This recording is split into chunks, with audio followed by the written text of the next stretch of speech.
পুজো বাড়িতে গিয়ে ঢাকের আওয়াজ শুনে সে কি কান্না। আসলে সেখানে বাজছিল ঢাক, আর ঢাকের আওয়াজেই এত কান্না করেছে মেয়ে আমার। সেটা দেখতে হলে পুরো ভিডিওটা দেখতে হবে। তো সেদিন ছিল আমার মামা শ্বশুর বাড়ি কালী পুজো।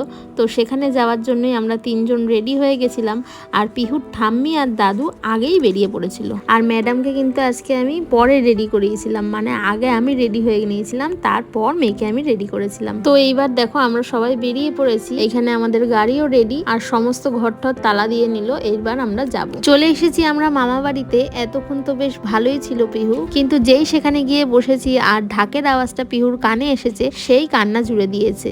আসলে জোরে আওয়াজে একটু ভয়ই পেয়েছিল সেদিন মেয়েটা আমার। এই যে দেখো সমানে কান্না করে চলেছে। তারপর আমি কিছুক্ষণ নিয়েছিলাম, ও কিন্তু আমার কাছে এসে চুপ হয়ে গেছিল। তার কিছুক্ষণ পর আবার দেখো সে দাদুর সঙ্গে বাইরে গেছে ঘুরতে। এখন কিন্তু একবার দাদুর কোলে একবার বাবার কোলে বেশ ঘুরছে, কারণ এখন ঢাকটা বন্ধ হয়েছে।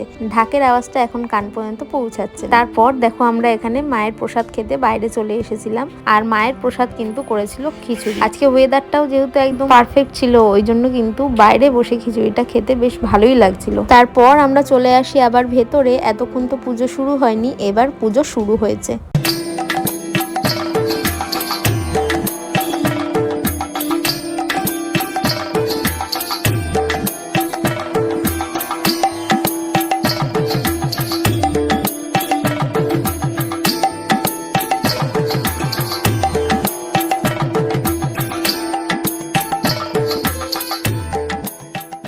আমরা পুজোর ওখানে অনেকক্ষণ বসেছিলাম। এবার যাব বাড়ির দিকে। পিহু আবার মামির কোলে কোলে সারা বাড়িতে ঘুরে সবাইকে টাটা বলছিল।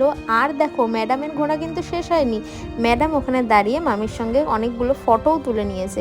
তারপর এখানে দেখো আবার সবাইকে টাটা করছে বাড়ি যাবে বলে। এখন নতুন নতুন তো অনেক কিছুই শিখছে, সেগুলোই একটা একটা করে করতে থাকে। আর তোমরাও কিন্তু কমেন্ট করে জানিও তোমাদের আজকের মিনি ব্লগটা কেমন লাগলো। দেখা হবে নেক্সট একটা ব্লগে। টাটা।